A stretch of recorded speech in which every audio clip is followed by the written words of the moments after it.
Então, na constituição da holding, nós vamos lá no contrato social instituir algumas cláusulas básicas e algumas especiais, de maneira a criar uma maior proteção para todo o sistema.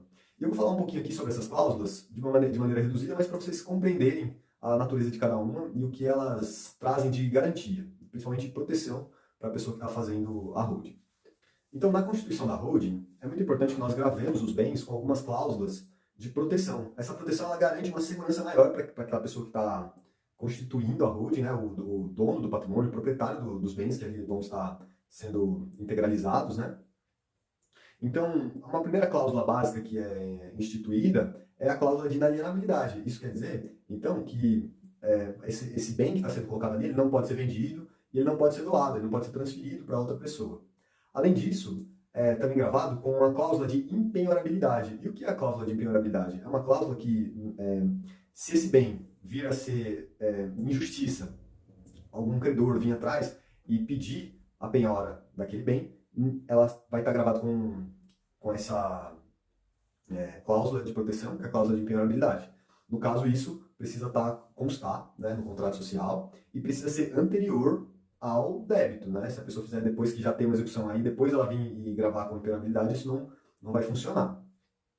Uma outra cláusula de proteção é a cláusula da incomunicabilidade.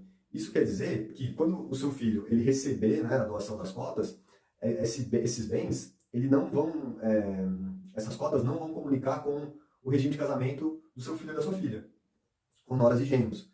Então, independentemente do regime de bens que eles têm ou que eles venham a ter, nunca vai comunicar. Então, essa é a cláusula da incomunicabilidade.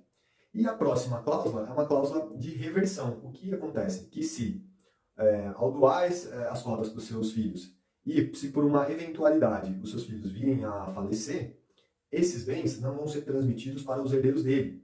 Esses bens vão retornar para você. Claro que nós não esperamos que isso aconteça, mas a gente já traz essa cláusula de proteção, então, da reversibilidade. Essas são as cláusulas básicas, mas existem também cláusulas de proteção especiais, como, por exemplo, a cláusula de administração permanente. Ou seja, você já nomeia o administrador dos bens, é a pessoa que vai cuidar, por exemplo, da limpeza, do pagamento dos impostos, é quem vai receber as correspondências relativas aos imóveis, né? O administrador que vai ter esse poder de decisão, né? Que vai ficar com a chave da casa, né? Ele é o administrador. Gravamos também com a cláusula de direitos políticos, ou seja, você tem direitos sobre alterar o contrato social. Então, esses são os direitos políticos que fica gravado no bem.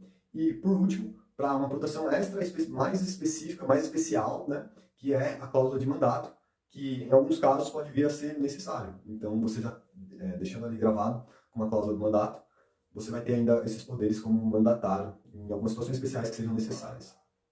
Então, essas são algumas cláusulas de proteção que garantem para o patriarca, para a matriarca, um poder absoluto sobre os bens. Isso faz com que você possa ficar tranquilo de colocar os seus bens dentro da holding e eles continuarem sendo totalmente de vocês, vocês poderem fazer o que vocês quiserem, né? Inclusive, por exemplo, tem a cláusula de arrependimento também, que não falamos, a cláusula de arrependimento da holding, o que é raro de acontecer, mas se por alguma razão a pessoa se arrepende, ela pode utilizar esse instituto do arrependimento. E isso tudo é para garantir que os poderes fiquem plenos para o patriarca, para a matriarca, e de maneira nenhuma se perca qualquer tipo de poder sobre esses bens.